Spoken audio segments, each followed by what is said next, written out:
마태복음 14장 1절로 12절입니다. 마태복음 14장 1절로 12절 우리 한 목소리로 봉독하겠습니다. 그때에 분봉왕 헤롯이 예수의 소문을 듣고 그 신하들에게 이르되 이는 세례 요한이라 그가 죽은 자 가운데서 살아났으니 그러므로 이런 능력이 그 속에서 역사하는도다 하더라.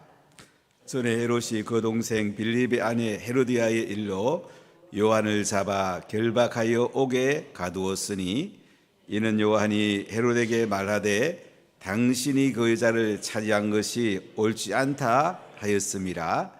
헤롯이 요한을 죽이려 하되 무리가 그를 선지자로 여김으로 그들을 두려워하더니 마침 헤롯의 생일이 되어 헤로디아의 딸이 연석 가운데서 춤을 추어 헤롯을 기쁘게 하니 헤롯이 맹세로 그에게 무엇이든지 달라는 대로 주겠다고 약속하거늘 그가 제 어머니의 시킴을 듣고 이르되 세례 요한의 머리를 소반에 얹어 여기서 내게 주소서 하니 왕이 근심하나 자기가 맹세한 것과 그 함께 앉은 사람들 때문에 주라 명하고 사람을 보내어 옥에서 요한의 목을 베어 그 머리를 소반에 얹어서 그 소녀에게 주니 그가 자기 어머니에게로 가져가니라. 요한의 제자들이 와서 시체를 가져다가 장사하고 가서 숫게 아뢰니라. 아멘. 지난 주일은 진군식을 했습니다. 진군식은 전쟁에 출전한다는 얘기입니다. 출전의 소리가 잘 싸워서 이겨야 됩니다. 그래서 전리품을 많이 가지고 오는 것이 중요합니다. 지난주의 상은 아주 작은 것이고 전리품을 많이 가져오면 우리가 많이 나눌 수가 있습니다. 지난주에 진군식에 오신 분들이 원래 새벽기도 총진군에 다 오셔야 되는데 오늘 많이 못 오신 것 같은데 좀 더 많이 같이 기도했으면 참 좋겠어요. 한 진군식에 오신 분들 한번 확인해 보겠습니다. 아가베 마을 한번 손들어. 아가베 마을. 예, 감사합니다. 더보라 마을 손들어 보세요. 예. 소망 마을 손들어 보시죠. 에스더 마을. 예, 감사합니다. 우암한나 모세 마을, 베델 마을, 감사합니다. 로데 마을, 예, 감사합니다. 조금 더 나올 수 있죠. 우리가 힘을 좀 모아면 좋겠고요. 총진군이니까. 자, 유아유치부 손으로 유아유치부, 초등부, 예, 감사합니다. 청소년부. 대학 청년부. 조금 더 교육자들 긴장 좀 하세요. 긴 밥갈만 가져야 돼. 그리고 마을장도 긴 밥갈만 가지고. 우리 기도하는 게 굉장히 중요합니다. 열매는 기도한 것만큼 됩니다. 우리가 알파 코스를 25번 했는데 마지막 결론은 뭐였냐면 기도하는 것만큼 됐구나. 기도하는 것만큼 됩니다. 그 다음에 이제 우리가 열심히 오이코스 만나고 섬기고 초청하는 만큼 되죠. 이번에는 알파코스 마치고 열매를 제일 많이 맺는 분에게는 아주 큰 상을 드릴 겁니다. 이게 제일 중요합니다. 아주 큰 상을 드릴 겁니다. 그리고 우리는 예수님 앞에 가면 상상할 수 없는 면류관을 씁니다. 참 놀랍지 않습니까? 오늘 요한복음 14장 이야기는 세례 요한 이야기입니다. 자, 우리 1절 같이 읽어보겠습니다. 그때에 분봉왕 헤롯이 예수의 소문을 듣고 그때에 분봉왕 헤롯 안티파스를 이야기합니다. 성경에는 헤롯이라는 왕이 그냥 헤롯이라는 왕만 나오기 때문에 우리나라는 성유로 보면 돼요. 뒤에 이름이 이제 안 나오기 때문에 예수님이 태어났을 때는 헤롯 대왕입니다. 헤롯 성전을 지었던 헤롯 왕을 말합니다. 그 다음에 예수님이 헤롯 왕이 죽이려고 그러니까 애국으로 피난 가죠. 돌을 오려고 할 때 베들레헴에 못 가도록 막은 사람은 헤롯 아켈레오입니다. 유다와 사마리아 지역을 다스렸어요. 그리고 여기 나오는 헤롯은 헤롯 안티바스입니다. 갈릴리하고 요단 동편, 베레아 지역, 지금 요르단 지역을 다스렸습니다. 그 다음에 갈릴리 북쪽에는 헤롯 빌립이 다스렸습니다. 가이사 빌립보라는 도시를 세운 사람이기도 합니다. 오늘 여기에 분봉왕 헤롯은 헤롯 안티바스인데요. 예수의 소문을 듣게 됩니다. 예수님이 병든 자도 고치지요. 많은 기적들을 행하니까 예수님에 대해서 굉장히 두려움을 느끼게 됩니다. 자, 어떤 두려움을 느끼는지 2절을 같이 읽어보겠습니다. 그 신하들에게 이르되 이는 세례 요한이라. 그가 죽은 자 가운데서 살아났으니 그러므로 이런 능력이 그 속에서 역사하는도다 하더라. 헤롯 왕이 신하들에게 이렇게 말을 합니다. 이가 세례 요한 아이가 그 예수란 양반 보니까 그렇게 놀란 기적들을 행하던데 세례 요한이 다시 살아난 거 아이가? 그가 죽은 자 가운데서 살아났으니 그러므로 이런 능력이 그 속에서 역사하는도다. 이렇게 예수님을 세례 요한이 죽었다가 다시 살아난 사람으로 헤롯 안티바스는 예수님의 소문을 듣고 오늘 두려워하는 모습을 볼 수가 있습니다. 왜냐하면 헤롯 안티바스는 바른 삶을 살지 못했습니다. 이 사람은 동생의 아내를 취했습니다. 헤롯 왕은 10명의 아내가 있었습니다. 거기서 난 자녀들이 있었는데 헤롯 안티바스는 로마에 갔다가 이복 동생인 빌립이라는 동생의 아내 헤로디아를 보고 이제 연정을 품게 되고 그 헤로디아랑 결혼을 하게 됩니다. 동생의 아내를 빼앗게 됩니다. 원래 이 헤롯 안티바스는 나바티아의 아레다 왕의 딸과 결혼을 했습니다. 그런데 이제 다른 여자를 취하게 되는데 그것도 동생의 아내를 취하게 됩니다. 얼마나 타락한 걸 볼 수가 있습니다. 이것을 이제 요한이 바른 말을 합니다. 레위기 21장에 보면 동생의 아내를 취하지 못하게 되어 있어요. 형제의 아내를 취하는 것은 율법의 위반입니다. 그래서 세례 요한이 왕이 어떻게 동생의 아내를 취합니까? 어떻게 그럴 수가 있습니까? 이렇게 바른 말을 하게 됩니다. 하나님의 의를 외치게 됩니다. 이때 세례 요한은 옥에 갇히게 됩니다.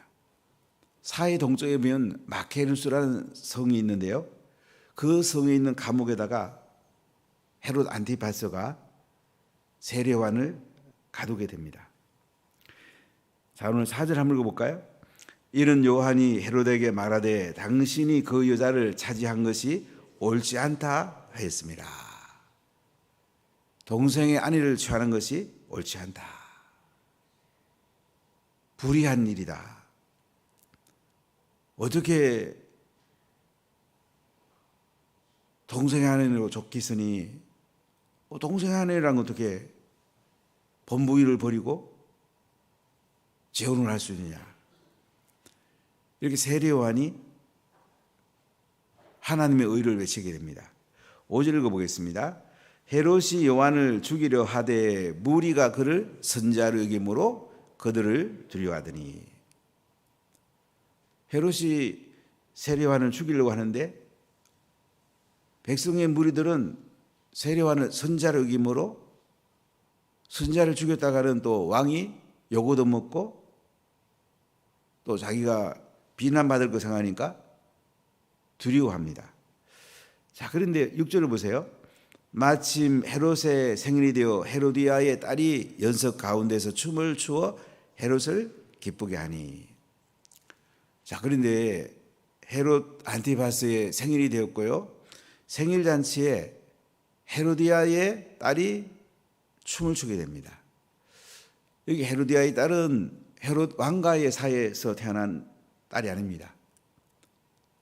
그러니까 헤로디아의 전 남편과의 사이에서 태어난 딸, 헤롯 왕으로 봐서는 양 딸이 되나요? 이 딸이 이제 춤을 춥니다. 헤롯을 기쁘게 합니다. 원래 당시 왕의 생일 잔치에는 이렇게 창녀라든지 이런 사람을 부르다가 이렇게 춤을 추겠다고 합니다. 되게 정력을 불러일으키는 이런 춤을 많이 췄다고 그래요. 그런데 여기 헤로디아의 딸은 한 14세쯤 되는, 그 당시는 결혼 적령기에 가까운 소녀인데, 이 소녀가 이제 헤롯의 생일에 춤을 추게 됩니다. 자, 이 춤을 추고 나서 7절에 보면 헤롯이 맹세로 그에게 무엇이든지 달라는 대로 주겠다고 약속하거늘. 헤롯이 맹세를 합니다. 무엇이든지 달라고 그래라. 그럼 내가 달라는 대로 다 주겠다. 마가복음을 보면 나라의 절반이라도 주겠다. 이렇게 약속을 합니다. 그때 8절 보세요. 그가 제 어머니의 시킴을 듣고 이르되 세례 요한의 머리를 소반에 얹어 여기서 내게 주소서 하니. 헤로디아도 늘 세례 요한을 생각하면 밉죠. 자기가 재혼했다고 바른 말을 하고 옳지 않다고 그러니까 늘 마음에 안 좋은 생각을 담고 있던 헤로디아가 자기 딸에게 세례 요한의 머리를 소반에 담아가지고 내게 달라고 그래라. 이렇게 살롬의 딸에게 얘기해 줍니다. 자, 9절 볼까요? 왕이 근심하나 자기가 맹세한 것과 그가 함께 앉은 사람들 때문에 주라 명하고. 왕이 근심하죠. 선지자를 죽였다고 그러면 백성들에게 비난받을 건데. 자, 그러면서도 이제 자기가 맹세한 것 때문에 또 함께 앉은 사람들이 다 들었잖아요. 자기 체면 때문에 사람을 옥에 보내가지고 요한의 목을 베어 오게 합니다. 11절에 보면 그 머리를 소반에 얹어서 그 소녀에게 주니 그가 자기 어머니에게로 가져가니라. 소반에 얹어서 살로메에게 이 세례요한의 머리를 줍니다. 참 오늘날 우리가 생각하면 이해가 안 되는 점들이 많죠. 이 당시 식사를 하면은 남자는 남자, 여자는 여자 이렇게 했다고 그러는데요. 목을 잘 나온 사람이 살로메한테 이 세례요한의 목을 가져와요. 그러니까 살로메는 또 자기 어머니 헤로디한테 가져가게 됩니다. 자기 생각에는 자기를 비판하는 사람을 죽였으니까 속이 시원한지 모르지만은 하나님 얼마나 슬퍼하셨을까요? 자, 오늘 본문에서 중요한 게 있는데요. 세례 요한은 헤롯 안티파스와 헤로디아의 이 재혼을 율법에 맞지 않다고 불의하다고 바른 말을 합니다. 그리고 목숨을 내놓습니다. 순교하게 됩니다. 우리에게 이 세례 요한의 마음이 필요합니다. 우리 믿음의 선배들이 복음 전하다가 많이 순교했습니다. 데비다서가 이제 목요일 날 오후에 오게 되고 금요일 새벽에는 데비다서가 이제 말씀을 전하게 되겠는데요. 이 데비다서가 사는 이 마데야 프라데시, 마데야 말은 중앙이란 말이에요. 인도의 북쪽하고 남쪽하고 중앙에 이제 마데 프라데시가 있고 거기 도시가 이제 주도가 보팔입니다. 무슬람이 한 30% 정도 삽니다. 쉽지 않는 도시입니다. 복음 전하다가 수없이 어려움을 당합니다. 작년 11월 달에 제가 바라나시 가도 참 만만치 않은 도시. 힌두교와 다른 종교로 개종하면 벌금이 나오고 때로는 경찰서에 잡혀가기도 하는데, 이 마대 포라데시는 더 셉니다. 이 사람이 30%고 강성 힌두교인들이 사는 이 동네. 그런데도 순교자의 영성으로 복음을 전합니다. 지난번에 한 마을에 갔을 때 힌두교 사제가 동네 청년들을 데리고 와서 엄청나게 방해하고 마지막에 돌을 던져서 어려움을 겪었었는데, 이 데비다스는 그때도 보니까 이런 일을 많이 겪어봤다는 거죠. 수없이 복음 전하다가 돌에 맞을 뻔하고, 어떤 사람 돌에 맞아서 또 눈이 멀기도 하고 귀가 날아가기도 하고, 그래도 복음을 전합니다. 그래도 복음을 전해요. 우리 이 마음이 필요합니다. 그럼 전쟁에 나간 사람이 안 죽을 생각하고 총알을 피하러만 다닌다면 전쟁이 되겠습니까? 때로는 총 맞기도 하고 포탄에 쓰러지기도 하고, 전쟁에 나간 사람에게는 살아 돌아온 사람도 있지만 많은 사람이 죽습니다. 러시아가 우크라이나 며칠 안 돼서 점령할 줄 알았지만은 우크라이나에 생명 걸은 정들이 있으니까, 군사들이 있으니까 이만큼 우크라이나가 버티고 있다고 그래야 되나요? 나라를 지키고 있는 거예요. 우리에게 이 마음이 필요합니다. 우리에게 복음이 들어오는 데는 우리 앞에 있는 많은 믿음의 선배들이 목숨 걸고 복음 전했습니다. 우리나라에도 초창기에 복음이 들어왔을 때에 토마스 선교사가 순교합니다. 토마스 선교사 아버지가 목회하던 그 웨일즈 지방에 강물리의 교회를 한번 가본 적이 있는데, 한 2번 가봤네요. 한 250명 모인 교회가 지금 한 10명 정도 모이는, 너무 가슴 아픈 걸 보면서 마음이 너무 아팠습니다. 한동안 웨일즈 지역에 동네마다 교회가 생겼습니다. 정말로 뜨겁게 그들은 복음을 전했습니다. 가는 곳마다 교회예요. 근데 아쉬운 거는 지금은 텅텅 비어있는 데가 대부분이에요. 우리가 토마스 같은 사람이 대동강에서 순교한 그 순교자의 비위에, 그 뒤에 언두어도 아펜셀라 선교사를 통해서 또 복음이 우리 전국에 전해지게 되고, 그 다음에 일제시대에 유관순 같은 분도 아주 독실한 기독교 신자입니다. 많은 사람들이 감옥에 가면서 이 복음을 전했습니다. 6.25 때 수많은 사람들이 순교의 제물로 바치고 이 복음이 전해졌습니다. 대구에서 부산 쪽에 낙동강 전선만 남기고 인민군이 대한민국을 점령했을 때 많은 사람들이, 목회자 가운데도 많은 사람들이 순교했습니다.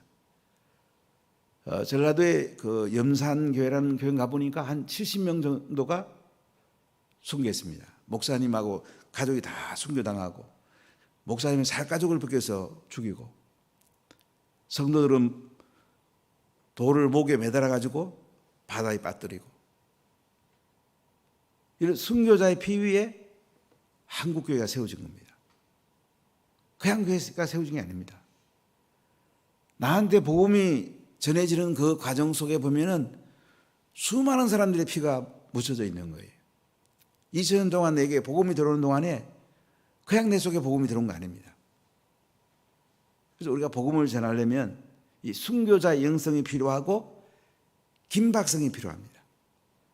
가끔 제가 교육자 모임에 이렇게 얘기해 볼 때가 있어요. 암흑의 교육자, 언제까지 몇 명 모이게 안 하면 죽인다 그러면 하겠나 안 하겠냐.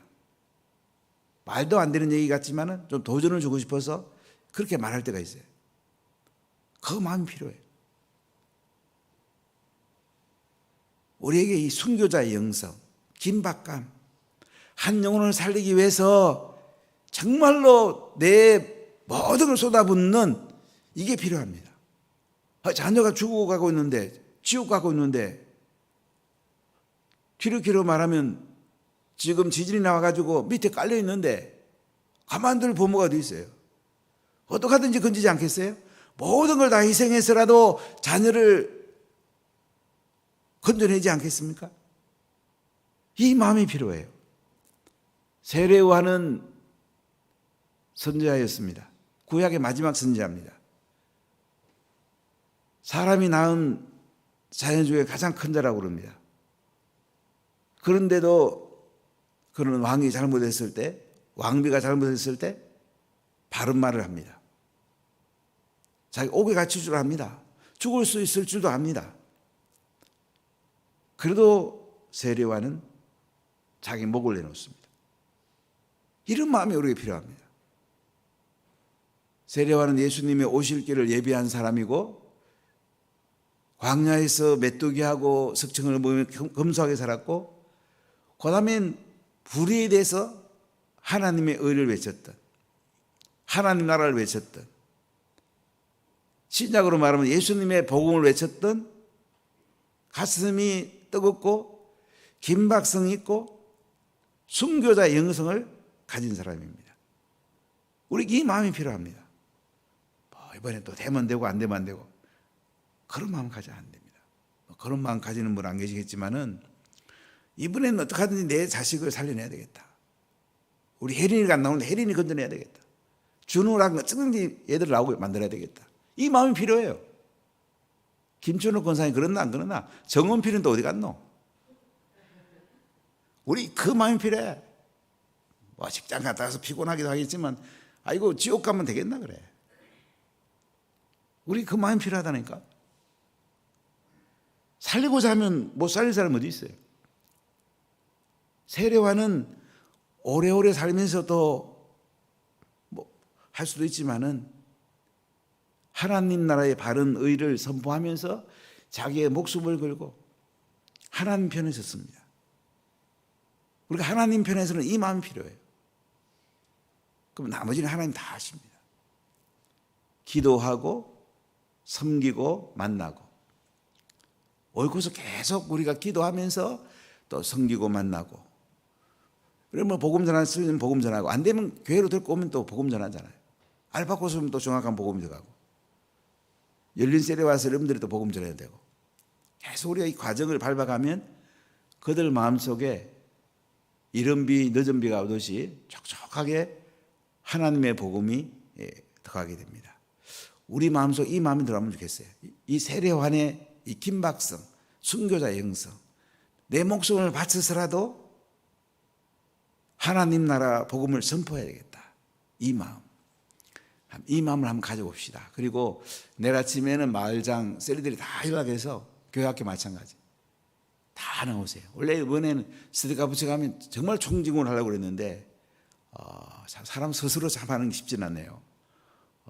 저는 직무식 한 거 보고 야 너무 잘 되겠다 그랬는데 조금 더 우리가 긴박성을 가지면 좋겠습니다. 조금 더 기도의 줄을 좀 당겨봅시다. 아시겠죠? 기도하겠습니다.